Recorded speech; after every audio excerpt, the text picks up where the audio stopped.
Yeah. Good day, my beloved brothers and sisters. I am delighted to come your way once again to share with you and to have a conversation with you.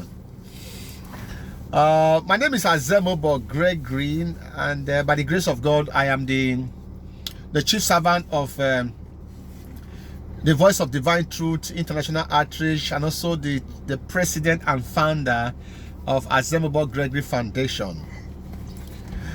Right now, you are watching the Voice of Truth broadcast.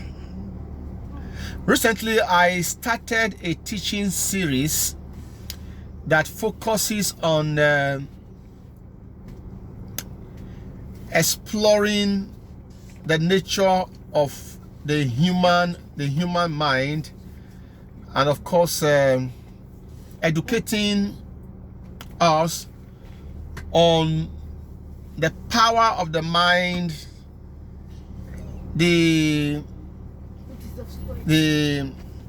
capacity and the capability of the mind, and the power of our thoughts in creating and reshaping the life that we desire, the life that we want to live.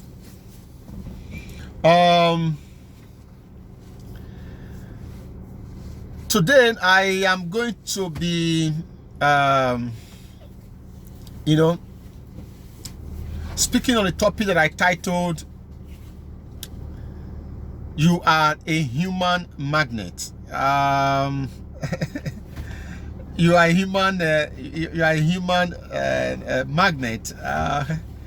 It sounds very interesting for you to know that you have the same characteristics, like the magnet that many of us know why, especially while we're growing up.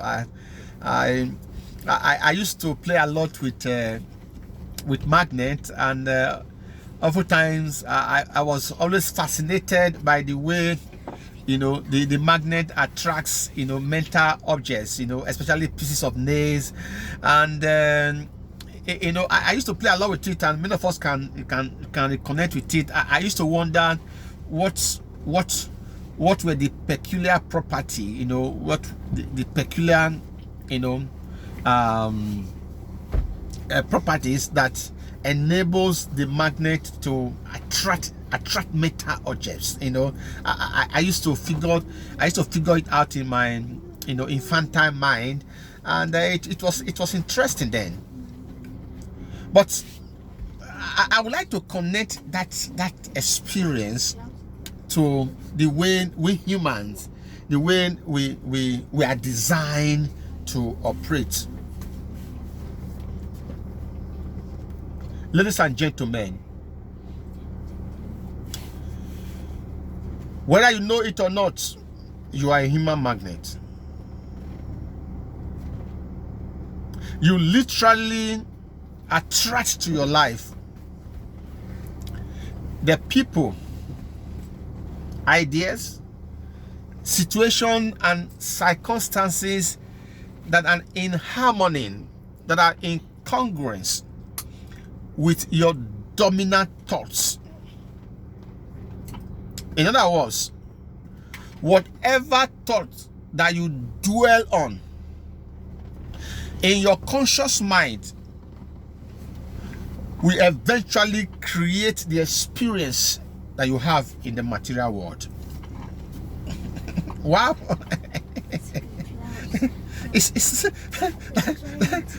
that is so profound. Now this the irony of life is that not many of us, not very many of us, are aware of this fundamental truth. Of course, I know that many of us have read about it in books, but the question will be, Oh yes, you have a head knowledge of the law of attraction. Of course, what I just asserted is what is referred to as the law of attraction. So of course I know that many of us, but have you taken the pains? Have you bothered to put this law to practice? Do you intentionally, control the thoughts that dominate your heart, knowing fully well that these thoughts that dominate your heart will eventually attract the ideas, the people, the situations, and the circumstances that you experience in life? Have you been living your life intentionally, having this truth in mind? That is the $1 million question. So it is not enough for you to say, I don't know, I already know it. Because the truth of the matter is that so many of us are struggling in life. So many of us are struggling. So many of us are living below our potentials in life. So many of us are living lives of mediocrity. So many of us are, experiencing unpleasant situations and circumstances in life, not knowing that all of these things that we are experiencing in life is caused by us. And so oftentimes, instead of us to look inward to identify the cause of all of the things that we're experiencing in life, we would rather want to blame somebody else, blame everything except ourselves. Now, before I go further, let me state a very, very prominent law that relates to what we are saying, and that is the law of cause and effect. The law of cause and effect states that for every effect there is a cause. Nothing happens on its own. In other words, as I explained earlier on, I said that the experiences, the circumstances, and the events of our lives, there is a cause, and that cause is the nature of our thoughts. That cause is the thoughts that are dominant in our hearts, and so that is the cause that we need to deal with. When we deal with that cause, the effect which we see in the circumstances of our life will obviously change. Oh yes. And so many of us, we carry on in life blaming the wrong people. Many of us, we carry on in life blaming the government. We carry on in life blaming our brothers and our sisters and our uncles and whoever it is that we can blame, but except ourselves. What many of us don't understand is that the thoughts, the habitual thoughts that permeates our mind is what is responsible for the life that we are seeing. Take for instance, if you continually,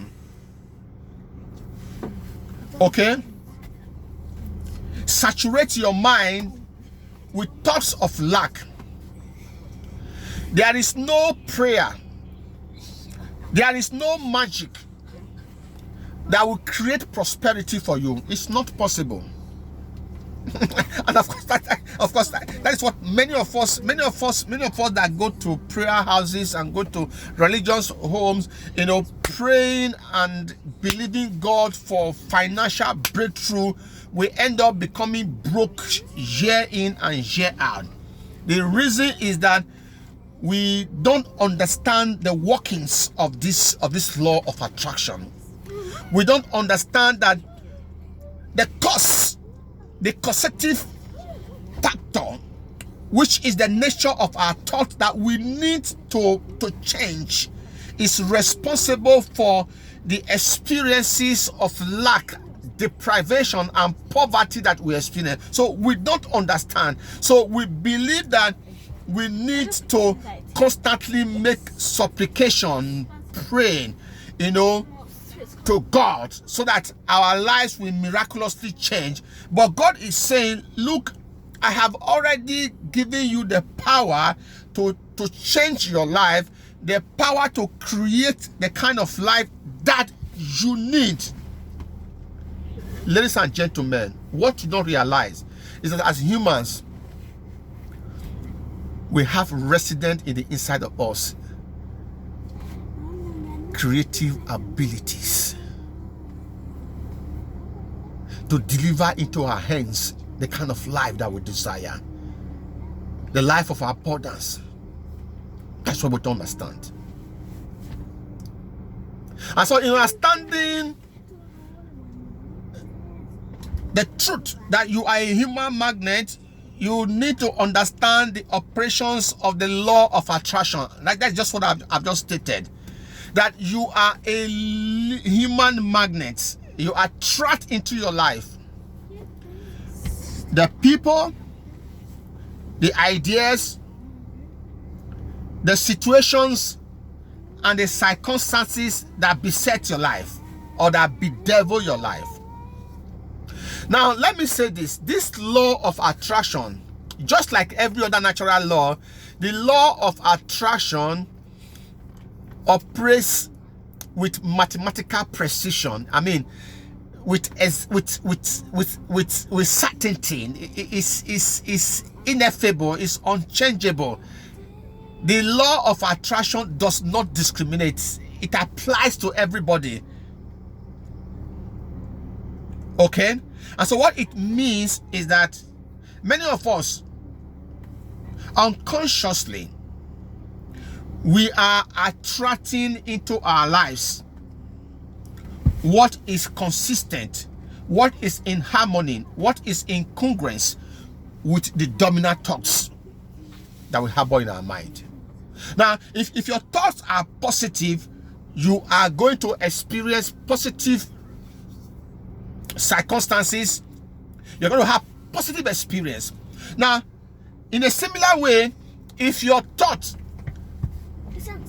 is negative, you are going to experience negative circumstances and you're going to have negative experience.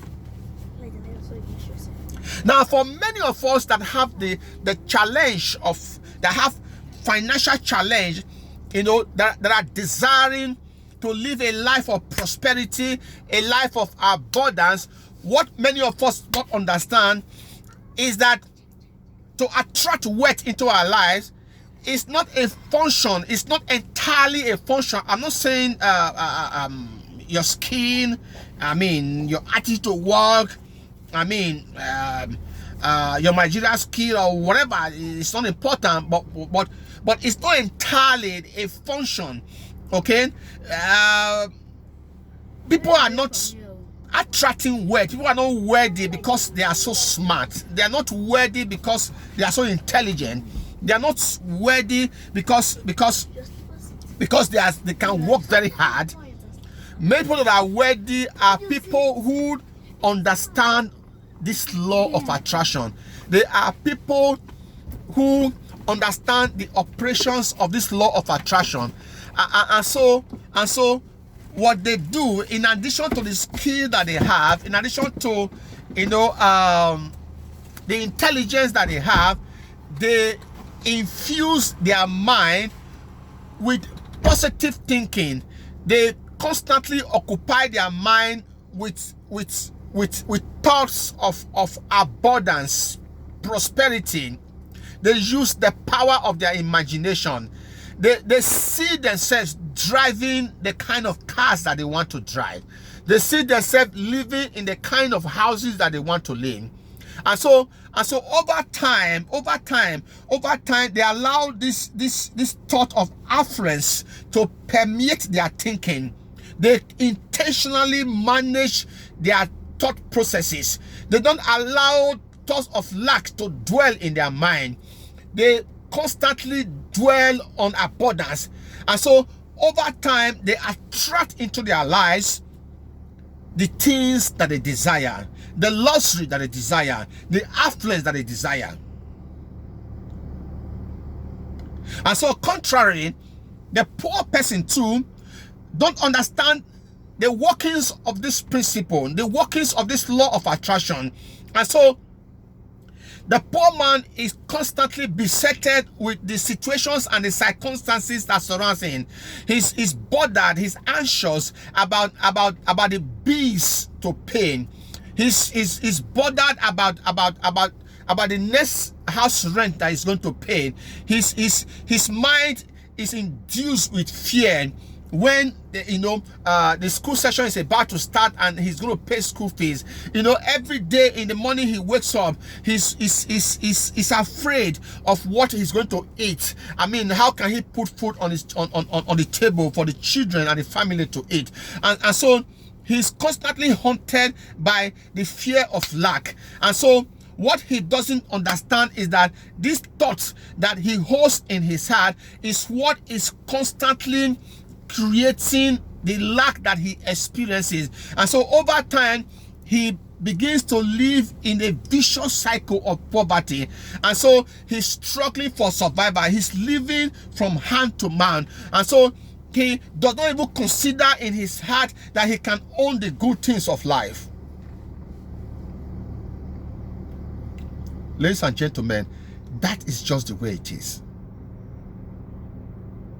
One of the other things that you need to realize, that is another fundamental principle, is the law of abundance. We live in a universe where everything is provided in abundance. There is no lack in the universe. No lack whatsoever. There's no lack. And of course, Mahatma Gandhi, succinctly captured this truth. He said the world has enough, the universe has enough to meet our needs, but not enough to meet our greed. Oh, that is true. Absolutely true. We live in a universe of abundance. Nature is capable of providing whatever it is that we desire. Whatever the mind can conceive and believe, you can achieve. What you don't know is that you have been the one that have been limiting yourself. What you don't know is that you have been limiting yourself. The lack that you are experiencing is created and has been attracted to you by your dominant thinking, by your habitual thinking. Ladies and gentlemen, I bring you good news. And that good news is that you have the power to alter the way you think. I want to challenge you right now that where you are right now is not the kind of life that you are supposed to live. Where you are right now is not the kind of life that you are supposed to live. You can become that person that you ever desire to be. You can own your house. You can buy that dream car. You can travel to any country of your desire on vacation with your children. You can do anything you want to do. You can have so much money to help the poor, to empower the less privileged around you. You have what it takes. I challenge you to step up right now. I challenge you to begin to perish those limiting thoughts that have held you down over the years. Lock it. Once you understand that you have the capacity, to attract anything into your life.